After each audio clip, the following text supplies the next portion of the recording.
एक बार एक भिखारी अपने जीवन से परेशान हो चुका था, क्योंकि उसे अपने जीवन को चलाने के लिए भीख मांगना पड़ता।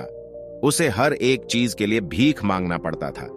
इसी बात को लेकर वह दुखी रहता और दिन भर यही सोचता कि उसके जीवन में बदलाव कैसे आएगा। यह सोचकर वह निराश हो जाता।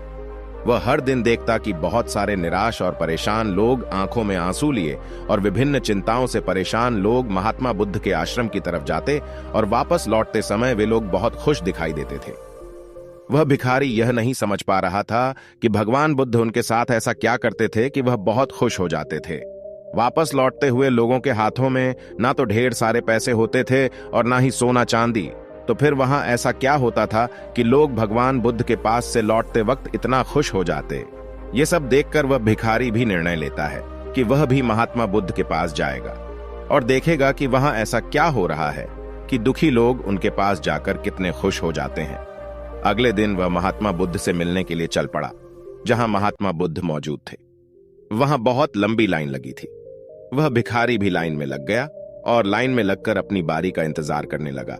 देखते ही देखते उसकी बारी आई और उसने महात्मा बुद्ध से कहा, बुद्ध मैं बहुत ही गरीब हूं, मेरे पास कुछ भी नहीं है।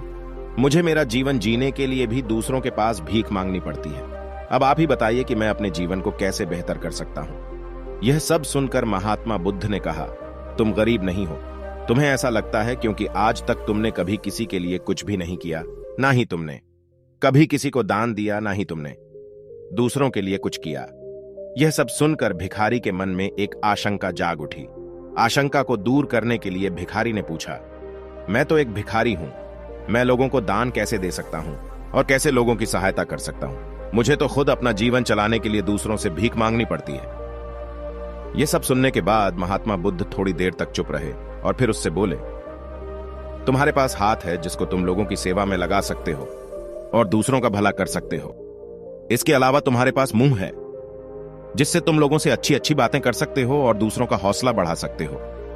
यह सब करके भी तुम दूसरों की सहायता कर सकते हो। जरूरी नहीं है कि दान सिर्फ पैसों से किया जाए। हम चाहे तो शिक्षा का भी दान कर सकते हैं, चाहे तो अन्न का भी दान कर सकते हैं। ऊपर वाले ने अगर किसी को पूर्णता अच्छा और स्वस्थ शरीर दिया है तो वह गरीब नहीं है, बस उसका दिमाग गरीब है। उसे इस विचार से हटकर दूसरों की सेवा में लगना चाहिए। महात्मा बुद्ध की ये बातें सुनने के बाद वह भिखारी बहुत ही ज्यादा खुश हो गया और अब उसका मन संतुष्ट था।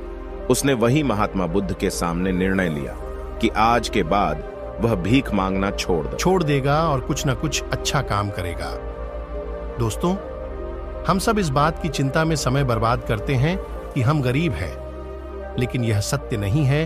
सत्य तो यह है कि जब तक हमारा शरीर पूरी तरह से स्वस्थ है तो हम उसका उपयोग करके आगे बढ़ सकते हैं और खुद के जीवन को बेहतर बना सकते हैं।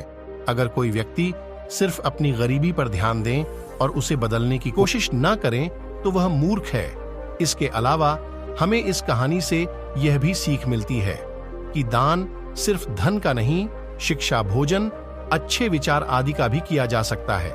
अगर आपके पास धन नहीं है तो आप शिक्षा का दान कर सकते हैं या फिर दूसरों के लिए अच्छे विचारों का भी दान कर सकते हैं और इन दानों से अंततः हमारे समाज की भलाई ही होती है और हमारा समाज ऊपर उठता है।